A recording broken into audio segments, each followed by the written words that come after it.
kind of quickly go around the NFL and look at what we learned from each game and correlate that with the movement on eBay for these key players' rookie cards from each game. And let's look at which of their rookie cards are moving. Let's look at some big sales, some low sales, some interesting facts, some interesting insights.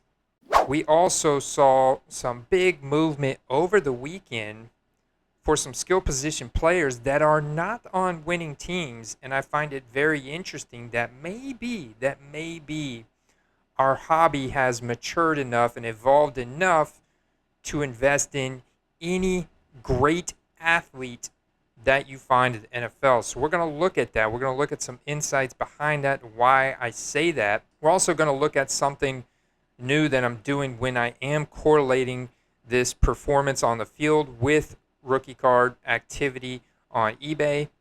So let's dig in.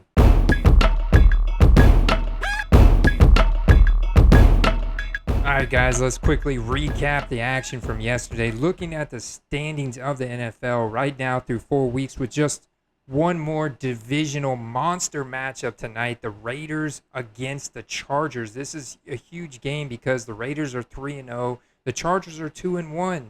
The Denver Broncos lost yesterday, so now they're 3-1. The Kansas City Chiefs won, so they're now 2-2.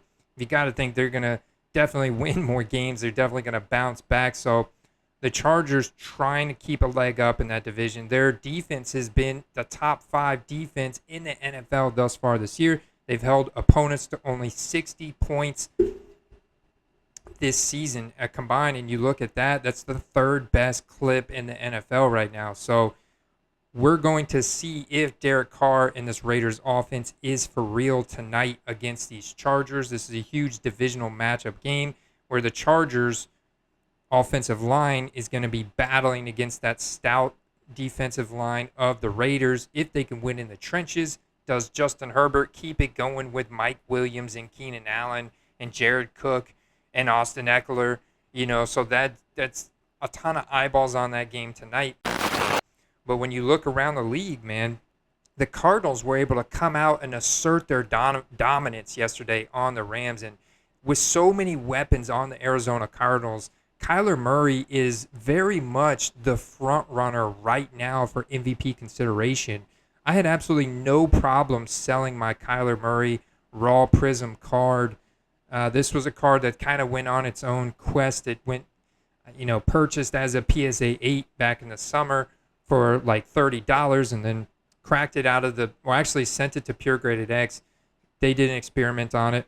I then used that to run my own experiment to see the condition and the quality of their slabs, cracked it out of there. Ended up selling it raw because it's not just Pure Graded X, it's HGA, it's any of these startup grading companies. They're actually going to, in most cases, depending on the card, going to trade less than what the raw card would trade for. So the Cardinals are dominant, guys. The Cardinals are absolutely dominant. The defense was able to hold the Rams. They were able to shut down Cooper Kupp, and they showed a blueprint on how to beat the Rams moving forward. You have to shut down Cooper Kupp and force Matt Stafford to look elsewhere to move the ball down the field. Sony Michel had a costly fumble, and the Cardinals are just going to score like nobody's business. They've rejuvenated A.J. Green's career. You got DeAndre Hopkins. You got Christian Kirk, incredible breakout potential there. You've got Rondale Moore. You've got Chase Edmonds, who's explosive out of the backfield and highly involved in the receiving game and had a great game yesterday. James Conner, who rumbled for 50 yards, who's a tough, physical grinder of a running back, right? And so the Cardinals are one of the only team besides the Vegas Raiders who are playing tonight that are undefeated. And you look at the NFC West, the Cardinals absolutely made a statement yesterday, beating the Rams, who just beat my guys, Tampa Bay Bucks, last week. They've allowed the fewest amount of points in the NFC West division. They're playing solid all around, putting up points at an incredible clip. Kyler Murray, the front runner for MVP right now, and his value is going up and up and up and up. This is where the eyeballs are going to go. He's a quarterback. He's electric. He's also a former number one overall draft pick from 2019. Seattle Seahawks get a big, much-needed win over the San Francisco 49ers. Another divisional matchup from yesterday. This was an interesting game. Jimmy G left before the halftime with a calf injury, which Trey Lance came in. Trey Lance struggled throwing the ball, but he also showed some explosive athleticism. I say he struggled throwing the ball. His first pass was at the feet of George Kittle. He only had a 50% completion percentage yesterday. Now he did show explosive athleticism with his legs. He showed why they took him so early in the draft. He also does have a cannon for an arm. He was able to connect with Deebo Samuel. On a blown coverage, Deebo Samuel was wide open as you'll ever see a receiver in the NFL. 5-yard touchdown to Deebo Samuel. Seattle Seahawks, though, were able to keep the pedal down. They won the turnover battle. The 49ers couldn't make kicks. Their kicker was injured. They had to use their punter as a kicker. He couldn't make kicks. They also, Trenton Cannon fumbled a punt return that immediately led to another Seahawks score. They cruised to 21 points in the second half, flipped the script, won the game. Boom, Seahawks go 2-2, still very much contention, that stacked NFC West division. Looking at the NFC North, Green Bay Packers sit firmly on the top as they had a very balanced offense yesterday between Aaron Jones and A.J. Dillon, getting Randall Cobb involved. Man, Randall Cobb had him a day, right? Aaron Rodgers, they go on to beat the Pittsburgh Steelers, which is being exposed to be an offense that is very lackluster, right? Big Ben is completely immobile, guys. He's also lacking in arm strength. He's getting very old. He's very much on a big decline right now, similar to what we saw in Drew Brees last year. And a lot of that offense is funneling through Najee Harris and Deontay Johnson on those short and intermediate pass routes. And I just wasn't able to get it done against the Green Bay Packers yesterday. So the Packers go 3-1. The Bears got a win as well against division rivals, the Detroit Lions. Detroit's really struggled in the red zone. That's where the Bears defense performs well. Roquan Smith, that Bears defensive line, Khalil Mack, they really close down on offenses when you get into the red zone. On the other side, it's amazing to see what happens when Justin Fields bought some more time in the backfield, and Matt Nagy was able to call some friendly plays early on to get the quarterback going. And we saw him push the ball down the field at an incredible clip. Unlocked Darnell Mooney for an incredible game, pushing the ball down the field. Also had some great deep throws to Allen Robinson. He was incredibly efficient in the deep ball arena yesterday. He's got a big arm. He's athletic. That's what we wanted to see from him. That was a great day, bounce back day from Justin Fields. And the Bears, they go 2-2. They're right in the thick of it. The Vikings took a very difficult loss to the Cleveland Browns, man. What a gross, low-scoring game. That Cleveland's Brown defense showed up to play again. Very stout, man. Very stout defense. Cousins couldn't get it going. They really struggled to get anything going in the run game. Passing game, Cousins just didn't have hardly any time in the backfield again. So the Browns defense is legit, man. The Browns defense is good. On the other end, the Minnesota Vikings defense played pretty well as well. They held the Browns to just 14 points, man. I mean, it was a 14-7 game, down in the mud, a grinder, a low-scoring game that the Browns came away with the win. Well, that puts the Vikings now at 1-3. They've got a lot of work ahead of them in this division, but they're still very much in it. My guys, the Tampa Bay Bucks, barely squeaked out a win last night against the Patriots in Foxborough in a game that was all about Brady and his homecoming against his former team, and he broke the all-time passing yards record from Drew Brees, and but this was very much a defensive battle, right? New England was playing very good defensively, and we leaned on the run a lot. The weather was bad. It was raining pretty heavily. There was a couple missed throws, a couple throws from Tom Brady where he missed Antonio Brown. There was also a couple big plays that got called back from penalties. It was very much a defensive battle. We got a couple turnovers on New England between an interception and a couple fumbles recovered, which really helped us to get the win and a field goal. And then at the very end of the game, the Patriots decided to go for it. This is a game where Mac Jones threw the ball really well overall, man. And when you look at the amount of pressure we were able to put on him, all things considered, Mac Jones played really well.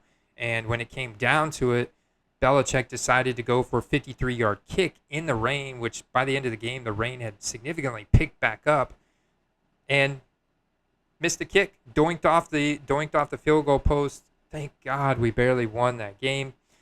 So we're 3-1, man. And with the Carolina losing to the Dallas Cowboys yesterday, they take their first loss. Dallas looked really good, both offensively and defensively, because before this, Carolina had the number 1 rushing defense in the NFL. Well, Ezekiel Elliott had him a day yesterday, guys. The dude rumbled. I don't know his exact stat line off the top of my head. He had a big day. And he had at least 1 touchdown, probably had 100 yards, and he made the Carolina rushing defense look like just any other defense, not that great. Dak Prescott, solid day. Dalton Schultz, Amari Cooper getting heavily involved. Quiet day from CeeDee Lamb. But it was really that run game that was the big takeaway from that. And the fact that Trayvon Diggs on Dallas' defense had another 2 interceptions yesterday on Sam Darnold, forcing Darnold to make mistakes. Randy Gregory had him a day. So the Dallas defense played really well. The offense was really good. Beat the Panthers and pretty much steamrolled over them in this game. And now the Panthers are 3-1. They've been exposed. We're sitting on top of them. We don't play them, though, till week 15. The Saints lose at home to the Giants, guys. This was an incredible game. Saquon Barkley had an incredible game. He's looking fully recovered, and this was one of the overtime games. Giants beat the Saints in overtime in the Superdome. Man, Taysom Hill had some great runs, but the Giants getting things going. Daniel Jones had a great game. Saquon Barkley had a great game. And the Giants figure out a way to win there in the Superdome against the New Orleans. Their defense kind of exposed there. Was pretty big upset. The Washington football team came in, beat the Falcons. The Falcons are now 1-3. Washington football team had a great game, man. Taylor Heinicke is the real deal. He's a true dual threat, Konami code quarterback, able to evade tackles, hit Terry McLaurin, who's one of the best wide receivers in the NFL. Touchdown, extend this game into, was it overtime, right?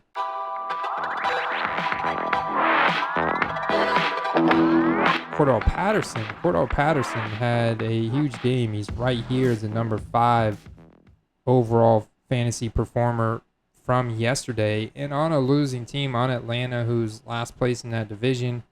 And you look at 2013 was his rookie year. He's a veteran. So look at the solds, man. Already this morning, people are buying it now. Sold 1. But it's because they're very cheap right now as well. So the average sale price is going to be significantly lower than that you'll see for a Saquon Barkley, right? 1, 2, 3, 4, 5, 6. I mean, look at this one. This is a nice on-card auto, numbered out of 150, going for $30. That same card for Saquon, you know, it's easily $100 or more. But you're seeing already here this morning that people want to collect and invest in good athletes. It doesn't necessarily matter if he's on a winning team.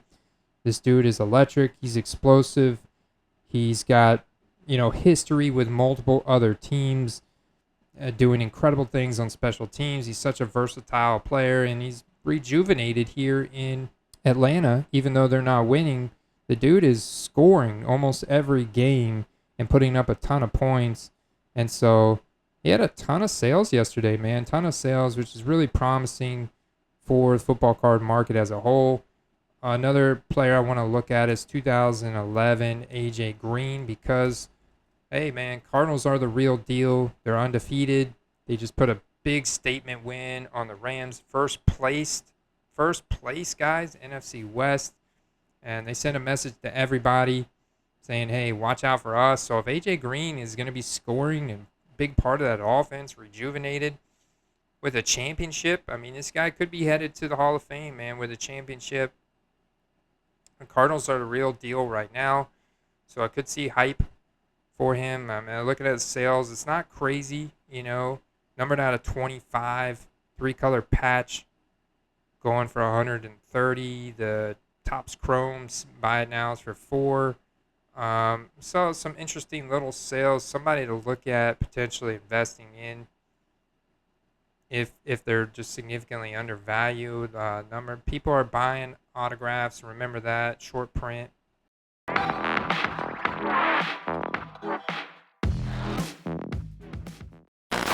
Eagles losing to the Kansas City Chiefs, but did you really think the Kansas City Chiefs would lose three in a row? No, especially not against the Eagles. I'm sorry. Jalen Hurts did have a good game, put up over 20 fantasy points, played really solid again. Again, guys, solid, man. Just really solid from the 2020 rookie. Going underrated, undervalued, rookie cards, right? But they lost. Kansas City Chiefs. Tyreek Hill went nuclear. Patrick Mahomes went nuclear with Tyreek Hill. Blown coverages. Tyreek, so hard to cover, and they didn't do a good job of it at that. We know if you want to stop the Chiefs, you got to first and foremost shut down Tyreek Hill. Let's see what he did. And I'm focusing on buy it nows because we talked about auctions, and auctions are a forced sale, right? People put things in auctions to force the sale. Whether they go too low or whether they go high is kind of irrelevant in terms of looking at demand for a rookie card, looking at the health of certain players and the market in general, because I want to see which people went on to eBay and wanted to buy a card that day, which is yesterday, right? Yesterday and today, to buy a card right then and there to get that player because of the player's performance and everything else. So I'm focusing on buy it nows. And in 2016, Tyreek Hill wasn't printed in a lot of product, and your options are fairly somewhat limited. So when you just type in 2016 Tyreek Hill, we're looking at sold items, buy it now.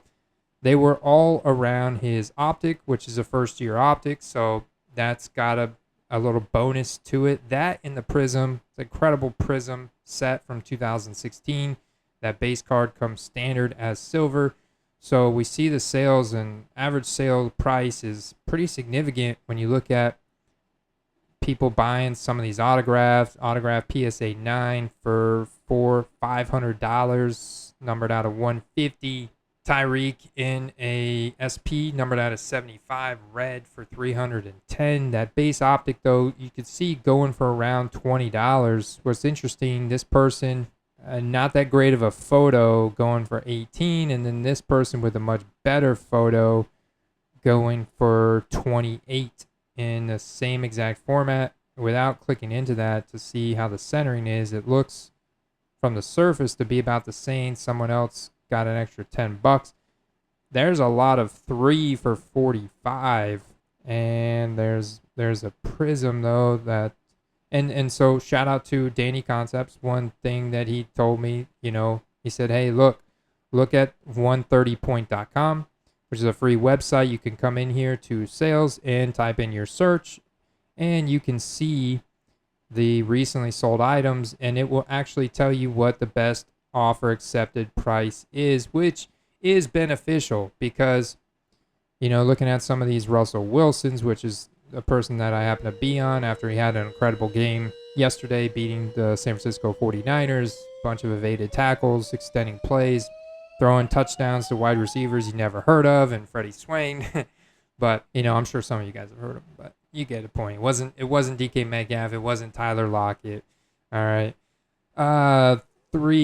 350, 135. You could see, okay, this was a $399 buy it now, but the best offer was accepted at $350. And you can see where people are accepting offers at. And if you've been following my podcast with Carter, I'm very much under the mindset now that I'm lowering my profit margins. I'm now looking to sell cards like this instead of listing them for some crazy absurd amount, trying to 3-4x my money. I'm looking to, leave a lot more room for the next investor to financially grow in the card. And by doing this, my sales have been up dramatically last week. I'm going to continue to keep doing this in the coming weeks to increase my sales volume and to move these cards that I have and to really, start to put money back into my investment portfolio and really pick my spots better. And, in a lot of these, I want to make the hobby a better place. I want to give the next collector and investor that buys these short print cards that I've got for sale room to grow in them.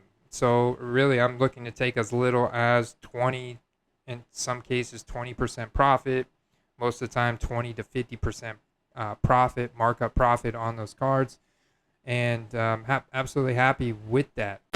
The Giants getting their first win of the season in that big upset against New Orleans. Saquon Barkley had an incredible day, so they got their first win of the year, and he's just such a good athlete. That's one thing I wanted to illustrate to you guys, is that players like Cordell Patterson and Saquon Barkley, who are on overall losing teams that are not projected at this point to make the playoffs, that are in last place in their divisions, and I guarantee you that because of his athletic status yesterday in the game, same thing with Cordell Patterson. I looked at the buy it nows. Cordell Patterson had 46. 46. He had, 3 times as many as Terry McLaurin, who was on the winning side of that ball in a better place in the division, at 2-2. And same thing with Saquon Barkley, who had a great game. The Giants won against the Saints in the Superdome.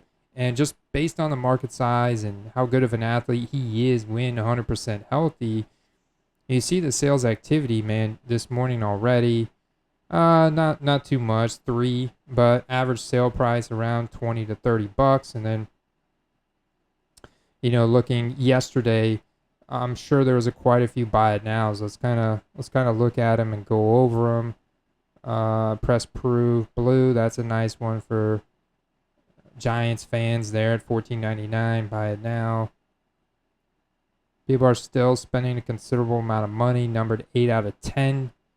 Select tie-dye rookie auto for $450. There's a silver prism auto for PSA 10 for $600. Buy it now. PSA 10 of just the base prism card for $150. But best offer accepted, so that's when you would come over to 130 point. But I'm going to guess that was between 130, somewhere around there, 130, 135. We wanted to get a definitive answer on that. Now that I say it, I'm like, I got to look, right? 2018 Saquon Barkley. All right, so let's scroll down here till we find it. Now, the one thing I don't like about 130 point is I can't delineate between buy it now and auction. Just want to filter and see nothing but buy it nows. I haven't found a way to do that. So if you know, definitely leave me a comment and let me know. But there it is, 135. So $5 more than what I expected. And but in comparison, okay, so that's a PSA 10. I get it. And this is a PSA 9 in an auction that went for 50. Did have 12 bids. But man, a lot of sales. I mean, there's a raw one actually. Buy it now for $18. If you believe in Saquon, then his cards are somewhat favorably priced in raw format. Of course, with 2018, there's a ton of different options to choose from. I mean, look at this tie-dye phenomenon. Really cool looking card. PSA 10, numbered out of 25, sold for $900. $900. And looking at a lot of his stuff is graded. As he was and has been since his rookie year one of the best athletically gifted running backs in the NFL. So, and then we get to October 2nd. So, not anything crazy, but definitely considerable. Cowboys are now sitting firmly atop that NFC East, but Washington football team very much in contention. Division still up in the air right now, but Dallas Cowboys, they're on top. They're on a roll right now. Tennessee lost in a big upset to the Jets yesterday. The Jets get their first win of the year. This is the best Zach Wilson's looked all year, man. Hooking up with Corey Davis on some deep throws where he was orchestrating the offense and extending the play. Big bomb to Corey Davis. Also got Jamison Crowder heavily involved. This is the best performance by Zach Wilson by far in a game against the Tennessee Titans where they were missing A.J. Brown, Julio Jones. Derrick Henry had a solid day, over 100 yards, but Tennessee was sacked. Ryan Tannehill was sacked consistently, frequent and often by the Jets. It was pretty impressive. The Jets go on to win that game, man. Believe it or not, the Jets go on to win that game in overtime with the field goal. That game stretched all the way out to overtime. It was a good game. Buffalo Bills shut out the second opponent this year in the Houston Texans. General Mills demoted to Private Mills. Now he's dishonorably discharged. Shout out to Filthy in our fantasy league for changing his nickname to Dishonorable Discharge Mills, as he got totally just blown out, just destroyed, negative fantasy points. The Bills' defense is right now the best in the NFL, hands down. The Bills' defense on paper, on film, is the best all-around defense in the NFL. So you have to watch out when you are playing the Bills' defense. Let's put it that way. Miami Dolphins was in a grinder of a game against the Colts. They lost to the Colts, so Miami Dolphins are 1-3. The Colts got their first win of the year at 1-3. I still think the Titans are secure in winning their division, which makes Julio Jones, A.J. Brown, Derrick Henry, Ryan Tannehill all viable football card investments heading into planning for the postseason. Same thing with the Bills. I mean, with the Patriots taking a loss last night, they're 1-3. They're not out of it yet because their defense is really good. We saw that again last night. Defense is solid. Matt Judon had him a game on Tom Brady. The Patriots secondary, very solid. You have one of the best defensive coaches in the NFL, Bill Belichick, leading the charge there. I don't think the Jets are going to be able to get there. That win yesterday was very, very lucky, in a lot of regards. So I still think the Bills are going to run away with that division. The Titans are going to run away with the AFC South. The Bills are going to run away with the AFC East. Looking at the AFC North, now this is a division that's very much in the air. I think is going to be up in the air for a large part of the season. You've got probably definitely a wild card coming out of this division. Pittsburgh falling to 1-3 after the loss to Green Bay yesterday, and they're just looking worse and worse. Their defenses isn't able to stop opponents enough because their secondary is kind of soft. Yeah, they have some good playmakers, but not enough. Not enough. And they've given up some significant amount of points to opponents this year. They've fallen to 1-3 with the loss to Green Bay. The Browns go to 3-1 with the win over the Vikings. The Ravens beat the Denver Broncos in a game where Teddy Bridgewater wasn't as efficient, and then he got a concussion, had to leave the game. He had Drew Lock come in, didn't do anything. Improve that. He's worse than Teddy Bridgewater. So, the Baltimore was able to run away with that game. 3-1 Baltimore. The Bengals were able to squeak out a win against the Jacksonville Jaguars in Thursday Night Football. This is the one team sitting on top of the AFC North that we're wondering if they are a legitimate 3-1 first place in the AFC North division team. I will argue that the Browns are much better. The Ravens are probably better as well, but the Bengals defense has played pretty well. They played like a top 10 defense so far this year, and Joe Burrow has been able to be pretty efficient. He got CJ Uzoma going big time in that Thursday night game. He also connected with Jamar Chase on some more big plays. So that connection between Burrow and Jamar Chase has been lit since the beginning of the season. That's something a lot of people didn't expect after everything that went down in OTAs and mini camps and preseason. They come out this season look incredible. So Bengals 3-1, Ravens 3-1, Browns 3-1, Pittsburgh 1-3. That's the AFC North right now. Definitely a division to watch. And then last but not least, the AFC West with the divisional matchup tonight. One of these teams, the Raiders, are either going to go 4-0 and they're going to be the real deal in the AFC West, and other teams need to watch out as their defense has played pretty well. That defensive front seven, Derek Carr's been playing out of his freaking mind. On the other hand, the Chargers defense is one of the top 5 defenses in the NFL right now, hands down. Chargers defense at all levels has incredible playmakers, great coaching. Brandon Staley from the Rams last year, now on the Chargers, taking it to the house on teams. Justin Herbert, your 2020 Rookie of the Year. With those weapons, Keenan Allen, Mike Williams, Austin Eckler, Jared Cook, the veteran tight end, all getting involved in that offense. Just all around, really solid team. Those teams are going head-to-head tonight. This is an incredible game. This is a huge Monday night game. Looking forward to. The Broncos fall to 3-1. It looks like the Broncos are probably going to continue to slip in this division. I think my prediction is that the Chargers and the Chiefs continue to rise in this division. I don't know yet that the Raiders are the real deal. This is a team that's really surprising a lot of people. Derek Carr is someone who's had their rookie card go up big time, and all the players and the key players associated with him are going to rise as well, right? A rising tide rises all boats, and that's what we're seeing with the Raiders right now at 3-0. If they can win tonight, we'll see who gets involved for the Raiders offense against that Chargers difficult defense.